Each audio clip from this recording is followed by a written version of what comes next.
জানবে না, কেউ জানবে না। আমরা তো তোমার নামটা বদলে দেব, তোমাকে নয়নতারা বলে সবার সঙ্গে পরিচয় করাবো। আর এতে তো কোনো অসুবিধা নেই, কেন নিজেকে লুকিয়ে রাখবে? ঠিকই তো, তুমি বলছো ছেলেটি বিবাহিত, তবু তুমি ওর ঘর ভাঙতে চাও না। অর্থাৎ এর থেকে তোমার পাওয়ার কিছু নেই, হারানোর কিছু নেই। কিন্তু যে বা যারা তোমার মায়ের মৃত্যুর জন্য দায়ী, তাদের খুঁজে বের করতে হলে এই অনুষ্ঠানটা দরকার। তুমি জানতে চাও না তোমার বাবা কে? চাই, ভীষণভাবে চাই। সাধু বাবা, আপনি আপনি চেনেন আমার বাবাকে? আপনি জানেন আমার বাবাকে? আমি আমি এই জীবনে আর কিচ্ছু চাই না। আমি শুধু এইটুকু জানতে চাই যে ওই মানুষটা আমার মাকে সারা জীবন কেন এত কষ্ট দিয়েছে। শুধু ওই মানুষটা না, এই পৃথিবীর প্রত্যেকটা মানুষ আমার মাকে কষ্ট দিয়েছে, প্রত্যেকটা মানুষ। কেন? এমনকি এমনকি আমার মায়ের গুরুজি, তিনিও আমার মাকে অনেক কষ্ট দিয়েছে। কেন কেন করেছে সবাই মিলে? আর আপনারা জানেন, ওই ওই সুরঙ্গমা মুখার্জির কথায় গুরুজি আমার মাকে এতটা অপমান করেছে, এতটা অসম্মান করেছে যে আমার মা বাধ্য হয়ে। এর পেছনে আরো অনেক বড় সত্য লুকিয়ে আছে। এই অনুষ্ঠানেই তুমি জানতে পারবে তোমার বাবা কে ছিলেন, কি তার পরিচয়।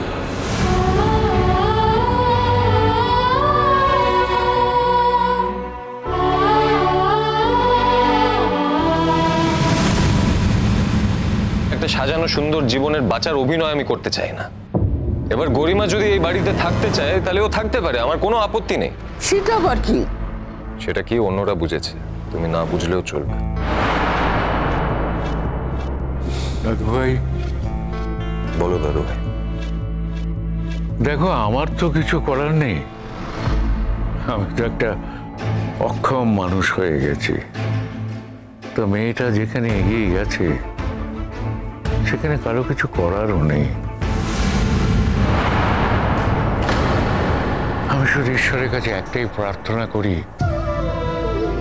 তুমি যাতে সব শোকটা তাড়াতাড়ি ভুলে যেতে পারো, আর নর্মাল হতে পারো, নিজের কাজে কর্মে যোগ দিতে পারো। তবে একটা কথা দাদু ভাই, তুমি রোশনাইকে ভুলো না। অবশ্য আমি বললাম বলি যে তুমি ভুলবে না, তার তো কোনো মানে নেই। তোমার মন যা চাইবে তাই করবে। শুধু আমার একটাই আক্ষেপ দাদু ভাই, মেয়েটা এভাবে চলে গেল। বেঁচে থাকলে অনেক কিছু করতে পারত, কিছু ওর করা হলো না।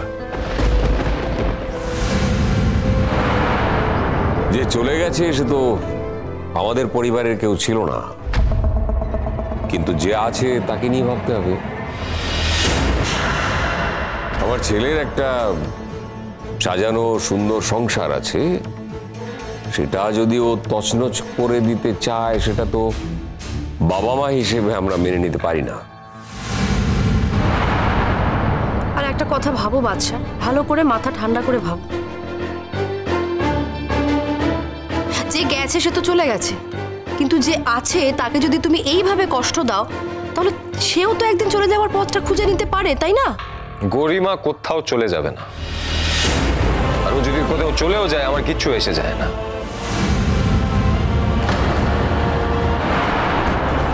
গরিমার রোশনাই এক নয়, রোশনাইয়ের তুলনা রোশনাই। আর রোশনাই তো নিজের ইচ্ছে যায়নি, ও যেতে বাধ্য হয়েছে। দেখুন নীলাব্জ আঙ্কেল, আমি যেটা বলতে যাচ্ছি তার জন্য প্লিজ আমাকে ক্ষমা করবেন, আমি ক্ষমা চেয়ে নিচ্ছি। সুরঙ্গমা আন্টি যখন পুলিশ কাস্টাডিতে আছে তখন নিশ্চয়ই পুলিশ কিছু না কিছু একটা সন্দেহ করেছে।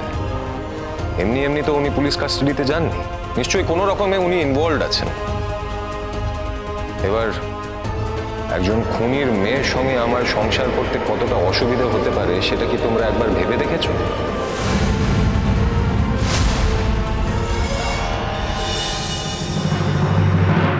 কিন্তু এই অনুষ্ঠানের সঙ্গে আমার বাবার কি সম্পর্ক? কে আমার বাবা? আর আপনারা কি করে চিনলেন আমার বাবাকে? এই সব প্রশ্নের উত্তর তুমি সেই দিন জানতে পারবে। তুমি এই কটা দিন আশ্রমে থেকে গুরুজির কাছে তালিম নাও। এর মধ্যে আমি সব ব্যবস্থা করে ফেলছি। অনুষ্ঠানের দিন প্রমাণ হয়ে যাবে তোমার বাবা কে। তোমার যা যা বলা তোমার বাবাকে তুমি সেই দিনই বলো। হয়তো হয়তো তারও তোমাকে কিছু কথা বলার আছে, একটু ধৈর্য ধরো। সাধু বাবা, আমি জানতে চাই আমার বাবা কোথায় থাকে, উনি কি করেন, আমি সবটা জানতে চাই, সবটা। দেখো, এখন আর একটা কথা আমি তোমাকে বলবো না। একটু ধৈর্য ধরো, একটু সময় দাও। আর এইসব কথা এখানে কাউকে জানানোর প্রয়োজন নেই। সময় হলে সবাই সব জানবে। মানে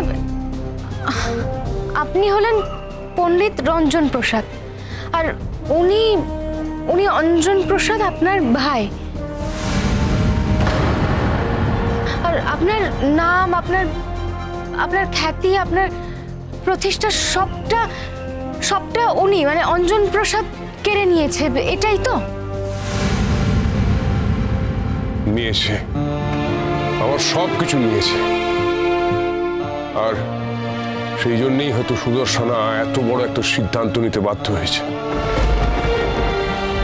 গুরুজি, আমি কিন্তু সেটা পরিষ্কার করে জানি না, কিন্তু সেদিন রাতে উনি আমার মাকে অপমান করেছিলেন, অনেক খারাপ খারাপ কথা বলেছিলেন। কথা দিলাম গুরুজি, আপনার এই মুখোশটা আমি টেনে ছিঁড়ে দেবো গুরুজি।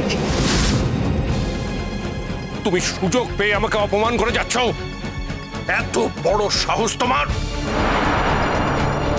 এক মুহূর্ত থাকবো না, আমি এই মুহূর্তে হোটেলে ফেরত চলে যাব। না, বিচার শেষ হবার আগে তুমি কাউকে খুনি বলতে পারো না।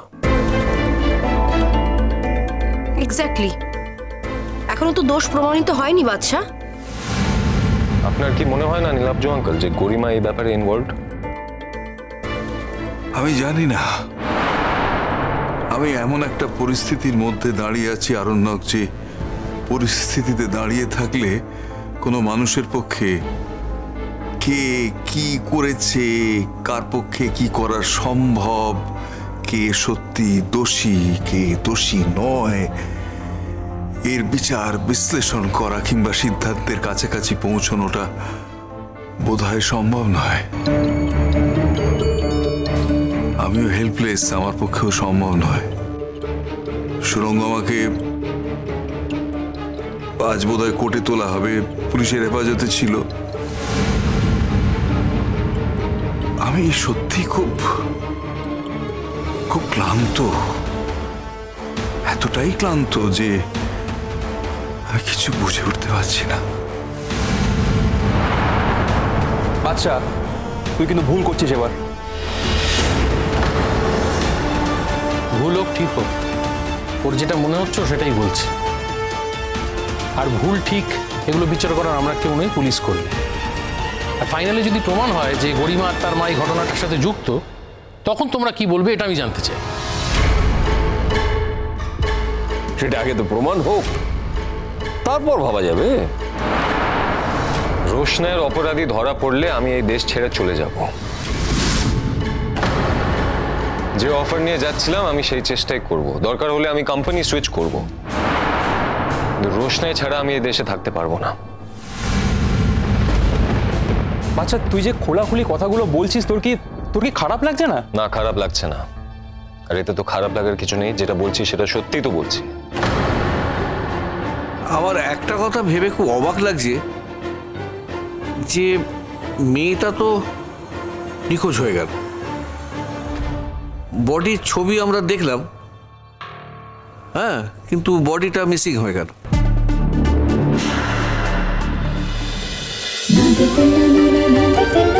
रोशनाई।